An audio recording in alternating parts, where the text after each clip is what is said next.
Welcome everyone to another vintage and retro SMD soldering repair video here. I spent way too much time fixing this card that was broken since I got it. Back in the day we had the 386 SX25 with just an ISA bus, so I never had with a local bus. And recently, some years ago, for this YouTube channel here and vintage and retro code and writing new code, hardware isolate code, write previous videos, I finally got the VLB local bus experience. And initially, so this video somewhere here in my tabs, like here. So the symptom was, as you see here, that the video output was garbled, right? And initially, I made a video, the VLB local bus experience. It's like I thought actually, I didn't thought that I got a bad card, but 2021 or so, obviously you get bad cards on eBay, no surprise. So I thought it's like performance, bus impedance, bus load, weight states, signal integrity, whatever. And only later, after this video, I think I found out when I bent this card, like probably I touched it a little bit, like moved my arm and pressed against it or stuff, and it was working. And since then I know there's something glitchy.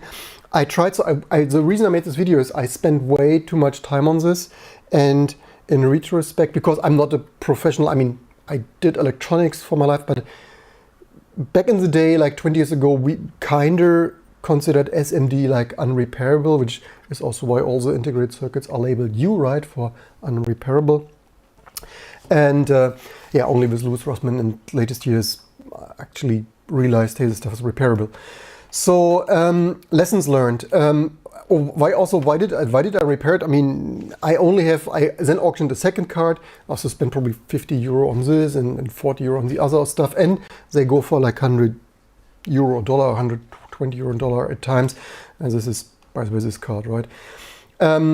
So what did I do? Initially I pressed around, so to summarize this a little bit, I knew like when I bent the card, it was working. So initially I tried also, I spent like 5 or 10 minutes like pressing around and bending and like trying to figure out where this fault was, to no avail. So lesson learned, don't like randomly press around, start measuring instantly.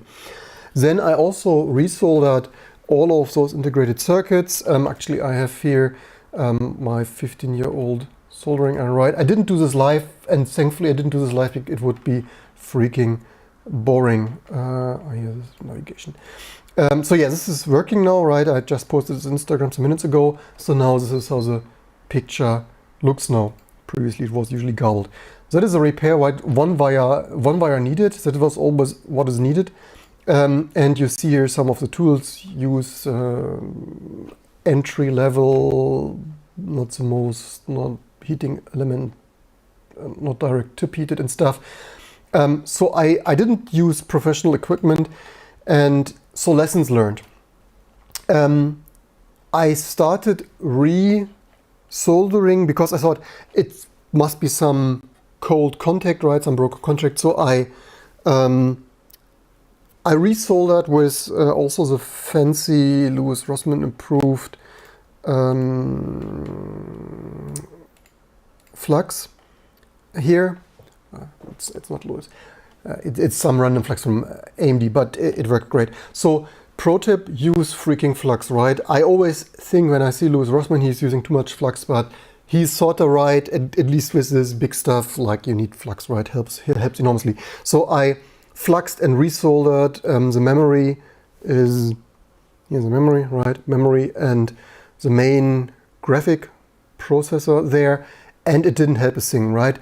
In retrospect, and it's also like a little bit annoying, flux, and the more flux certainly helps re-soldering this. Yeah, I mean, it's probably worth it, right? Maybe resolder that, but it is obviously relatively, I mean, even with this is 20 year over, it's 25, what is the copyright on this card? Is it even 30 freaking, it's probably 30 freaking years, old stuff.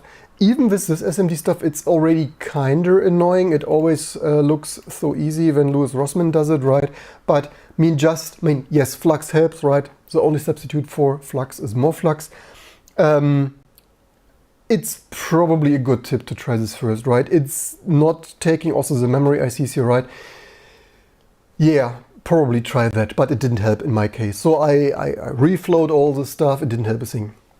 And this is also already hours in, right? At that point I probably spent already 2 hours reflowing and so. So my pro tip is, like, if a quick, probably like reflowing this, if you're not doing this daily, like Louis Rossmann and Northridge Fix and stuff, and Chris Fix, and all the other amazing micro soldering YouTubers, if a quick resoldering doesn't help, start measuring, right? I probably spent another hour like soldering, resoldering, reflowing some stuff. I even used my cheap, since this YouTube channel I have a cheap, like 60 euro on sale, Conrad Electronics, 3 years ago, previous video. I even hot aired off the VRAM because I thought that it must be the bloody VRAM, right? I didn't have that in stock. Maybe in the long term I probably need some stock of ICs. It's always super annoying if you need to delay work or ordering some stuff. So I hot aired those off because I wanted to look below it. So that was a waste of time, right? Just reflow it, don't hot air. It was quite nerve-wracking to get this on again. So what you see on this picture is resoldered SMD DRAM. Actually, I thought I destroyed it, right? So I soldered it on again because I didn't want to wait. And also, yeah, spending 40 euro for new old stock of from someone's garage. So pro tip, don't do that necessarily, start measuring first. What happened is I resoldered the VRAM or the DRAM on it, and it also question live soldering. No, thankfully I spent probably 3 hours on it, which obviously I could have just ordered a new card, but I hate throwing theoretically working stuff, right? It would have been fucking boring, so you probably appreciate that I give you a summary. So the DRAM, I soldered it on again and plugged the card and it didn't work, right? The picture was purely black with a little bit static of blue flashing. I said, nah, thank you very much. Now, it was 2 hours in, I ruined the bloody VRAM. I didn't give up though, I reflowed the VRAM again. So I thought like maybe the DRAM here, that is 256K by 16-bit from NEC. I thought already, wonderful, now the DRAM died from hot air. But it didn't. So I spent the time, I re-soldered, re-flown the DRAM, and thankfully it came back to life, but still only in this same broken state, right? So thankfully, so another lesson learned, this DRAM does not destruct too quickly with excessive hot air. Of course, you shouldn't overdo it and do it again, but data point, my DRAM here survived. So then I thought, okay, fine. We go back to measuring. So this is a real pro tip, right? If a quick reflow doesn't solve it, stop it there. Look at the schematics. Well, although I didn't have schematics, but at least the data book. So what I did then, and that finally I tracked down the error, I measured all the connections, all the address and data lines. So where it is here. So that is the data lines are here. I show you that in a second. All of those here, and this of course depends on the integrated circuit, right? And the address pins over here, and so they are all here. You see this here in the NEC. So here is I/O. That is a data bus, right? 16 bits. I/O 1 to 4 here, 5 to 8 here, and then reverse 16 to 13, and or actually it's usually going, I mean, with the pins, right? And it's not reverse, just how usually the IC numbering works. 9 to, also this numbering sucks, right? It's like, it's 0 to 3, 4 to, some hardware guy had fun numbering. Start counting at 0, man.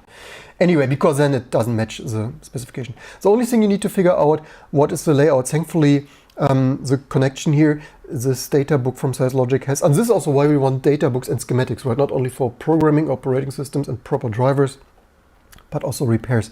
So here you see how this is connected. This is 256K by 16, 2 megabyte. Also, this is only one, but you see the second half there is unpopulated.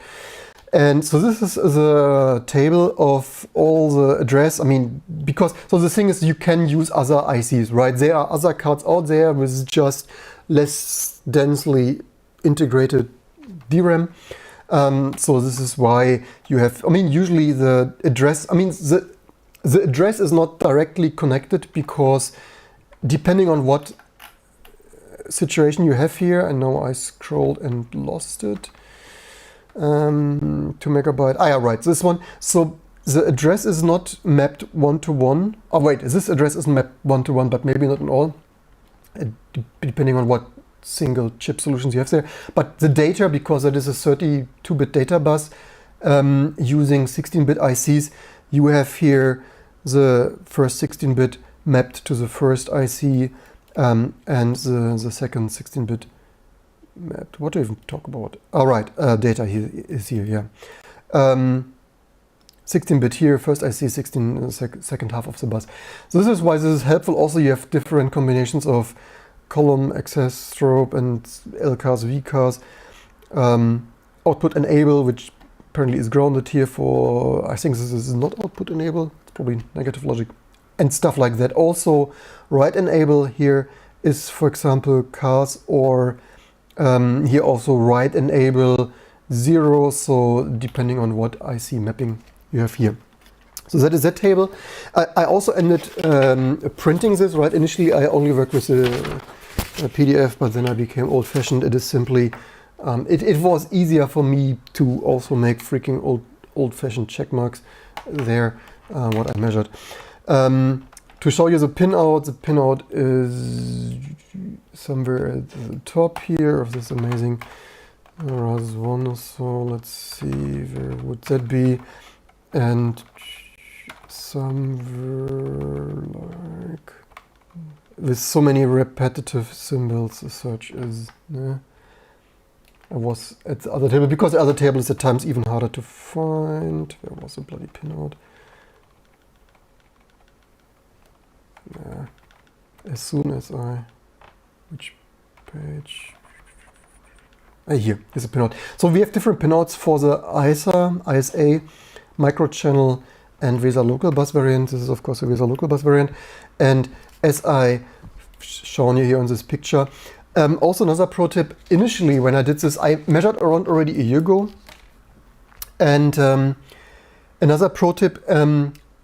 Of course, I know that, but because I don't do that daily, I actually wasted another 30 minutes looking at the wrong orientation, because Cirrus logic, I looked on the printout, and given from the printout, I somehow missed that here's a 160 mark, and here is the 0 pin marker, and because I was then looking like that on the printout, like that, I used the wrong reference pin number 1, right? It's also like, why are bloody hardware manufacturers, why are they printing their logo and text? I mean, okay, to be fair, actually the printout matches this one. It's like, yes, this is a little bit confusing. Like, double check your 0 pin indicator circle, or at other times, yeah, here, because I initially was measuring 90 degrees rotated for stupid reasons that I don't like. In retrospect, it's obvious, right? But even Louis Rossmann or other people, if you do this once a month or stuff, you make stupid mistakes like this, right? Because initially I measured and nothing made sense. It's like what's going on here? And anyway, so yeah, mind your orientation and don't be fooled by print screen and stuff. So as I showed you with my mouse cursor here on this eBay auction thing here, so here are the address and here are the data lines. This matches that here, right? So this is MA, so this is memory, memory address, memory data here, 0. There are some gaps, right? So this is a little bit tricky. And the next pro tip would be, like, if I would do this more often, I need a better magnification glass, right? I only have this piece of garbage, and this is like, I totally can't recommend it. So this is, I'm not making this shit up. I have this for 15 years, 20 years. I have this since I'm 15. So I brought this when I was freaking 15, right? This is how long this oxidating piece of garbage survived. And I mean, I'm not throwing this away because it's sometimes helpful. I mean, the day I received it, also from Conrad Electronics, obviously in Germany, not a paid advertisement, I actually took this magnification glass off because it's garbage. Like the day I unpacked it when I was 15, it's like what garbage magnification glass is it, right? I have not used it in 20 years, like I nearly never used it until today. It is somewhat helpful, but pro tip, if you do this more than once, like if you set up your own digital basement, for this kind of stuff, get a like sophisticated 20 centimeter magnification glass lamp thing. I probably invest this next year in my office supply. And of course, if you do smaller stuff, modern stuff like Louis Osman, then you need to spend 800 or whatever for a proper sophisticated microscope, right? This stuff, you don't need a microscope, but this piece of garbage is effing annoying to work with. And this certainly delayed the repair easily 30 minutes, right? Because it's like you solder there and you measure, and because obviously the first time I run the Mac wire and the pins were shorted. And I resoldered the bloody wire probably 3 times until it was fine, right? So with all the measuring, I found that, like I started here from the edge then, which probably doesn't matter because like any of those lines could be faulty. I started at the edge because it was easier to count, right? If I would have started here. Also another pro tip, often, but,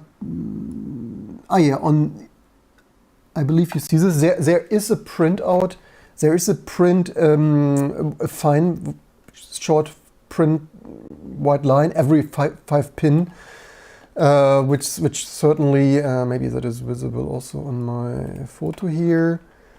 Oh, I don't have a photo of that. Great.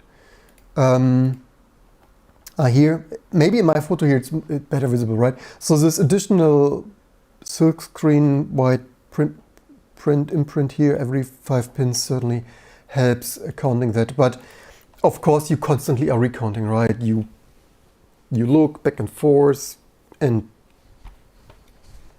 you move a pin, and you start counting again. So I started from this edge here and measured like all data lines. Was it memory? Yeah, all data lines, edge down and edge right, and all of them checked fine until, and that is the thing, right? It's usually the nearly last thing, right? Also, here is the right enable 2, there is a right enable 3, there is a right enable 1.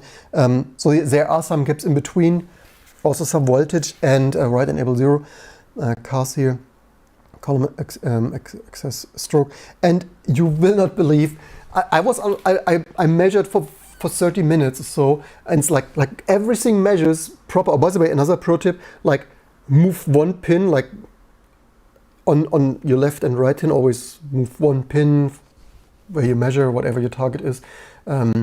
Here's a DRAM and the IC. And this is also like if you move one pin already, like you move one pin here, you move one pin there, you automatically check for shorts, right? Because if you move one pin and your multimeter is beeping, then you also have a short, right? And from the reflowing, I actually had a short somewhere which wasn't the most visible there. So only measuring that at the end, like my reflowing and like reinstalling the DRAM, actually produced one short. And the culprit here was MA2. So like basically the third last memory interface connection I measured. It's like, lo and behold, the third last, you can't make it up, right? You see this on the photo. Here, the third freaking last here going here to the third pin, I believe, from the bottom. Yeah, third pin from the bottom. It was MA, also this is funny, the number IO from 1 and the number address from 0. Anyway, details. So yeah, so these are basically the pro tips, right? The story of how I spent 3 hours finally fixing this precious. Also, I believe as emulated in QEMU, right, it's actually quite convenient to have that reference hardware is probably kind of sort of also emulated by QEMU. Yeah, so to reiterate, the pro tip, reflow once, don't bother further, don't hot air off whole DRAM just because. If one quick reflowing with enough flux, also yeah, flux and more flux doesn't solve it, start measuring. And then if you do it more, sure, you can do it with next to nothing. Although I would say you can't do it with enough flux. And sure, you can do it with a garbage soldering iron. Oops, wrong. Also, don't forget, share, like, and subscribe for more vintage and retro fun to come. You can do it with a complete garbage home construction store soldering iron. I wouldn't recommend it. The minimum, even this one isn't good, right? This was this is company issue. This is company property, or whatever, 100, whatever, 50 euro. It probably was 15 years ago.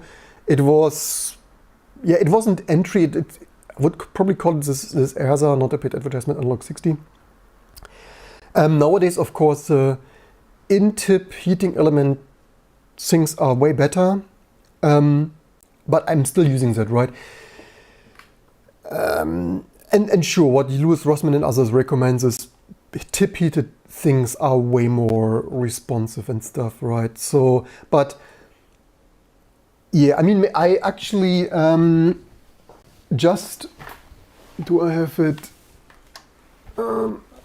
It's further away. I will next try the Pine Cell version 2. I just don't have a best working USB power supply for this yet. Maybe the Pine Cell is enough. These are tip heated things. Maybe with a 60 watt power supply it is powerful enough for that. And then start measuring for real, like not random nonsense, because random, not as in IT, as in debugging, as in software development, as even in car diagnostics, random nonsense, garbage in, garbage out. And then last but not least, I've not used this Mac wire here often. Back in the day, we used, like 20 years ago, we used simply regular wire, even SGI, right? Previous video. SGI EFO personal video board has, I believe I have this somewhere. Even SGI has run multiple botch wires, right? You see even one here. So I'm not convinced. So I tried this out. For me, this was kind of new because Lewis Rossman and others do it. I would actually say if you only need one wire, maybe the way even SGI has done it in production using good old-fashioned regular wire is way more than enough, and potentially as pretty as this looks here from SGI might even be more pretty than this Mac wire. That obviously now I should glue down, right, with some, like, I mean, it doesn't look too bad for, I've done it the first time, but I mean, at the end it doesn't matter, right, how it looks. But sure, if you need to run multiple on smaller spacing, that obviously has benefits. But if you do less tiny footprint stuff, it's another thing, right? You don't need it, right? You can just use any other wire. Although you might have, like, if you have a defect loudspeaker, you might recycle this wire out of an old speaker. Anyway, that's it for this video. I'm happy this card finally works. Now I have two precious VESA local bus. I believe the other card is crappier. I think this is more hype. The other was, what was the other? Tease or whatever. It's there in my stack. I'm happy I have two cards. And also, if I would have auctioned this on eBay, right, I could have, what was the alternatives, like spend €100, which I really hate because I really hate overpaying. I'm a screwed negotiator, so lots of this vintage stuff I try to negotiate down 10-20%. Usually that works. I usually make a price offer there on eBay, and often it is accepted, not always, but if they don't accept the price offer, then I wait another year, right? I don't need to, I'm not spending, €100 is insane, right? This probably was 50 and the other probably was 30. But the other VESA local bus card is whatever it was. Was it teasing? What was the other? It doesn't matter. Yeah, so don't forget to share, like, subscribe for finally more programming to come. I will probably also start making more dedicated videos of vintage and retro stuff because in the meantime I accumulated quite some more exotic pieces. People enjoy this. This is amazing.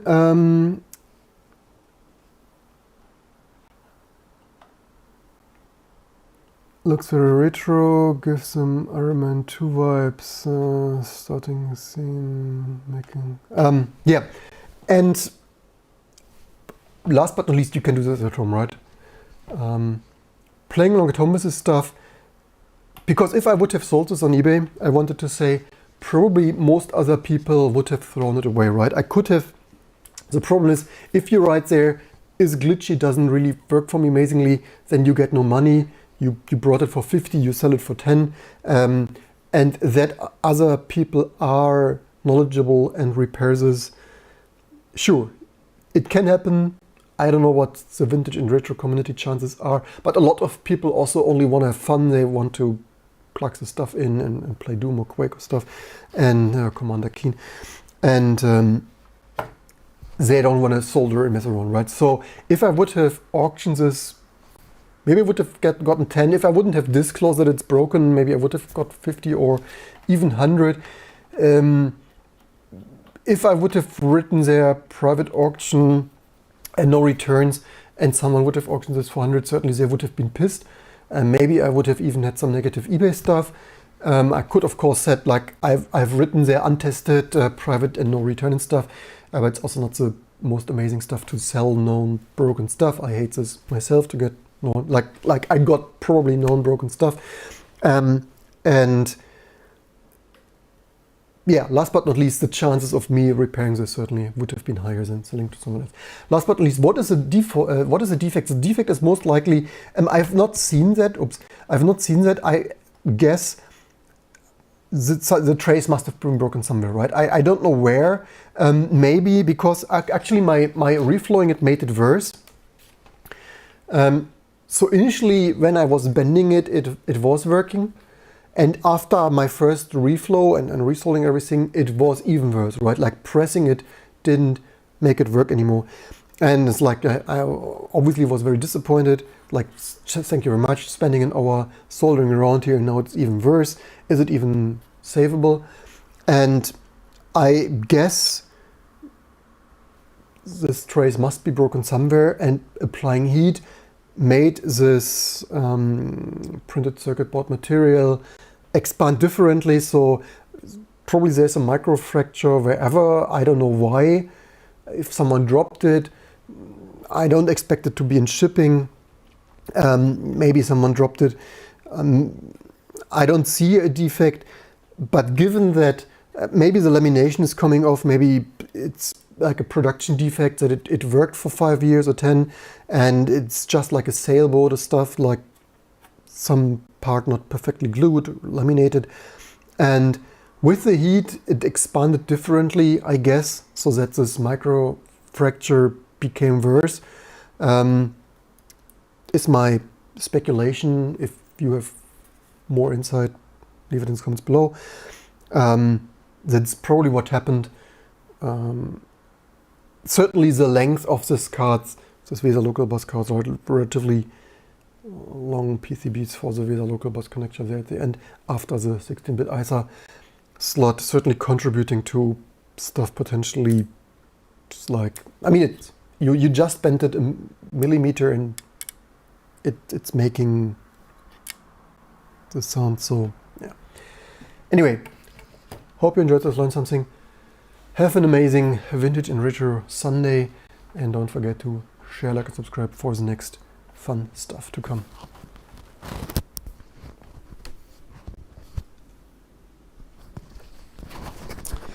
Yeah, question, comment there. Interesting how the BIOS is still tied into the ISA bus. Yeah, it is usable. I didn't measure that. It's could be there directly connected, right? There were multifunction cards, of course. You could, there are VESA local bus interface like IDE floppy control and stuff.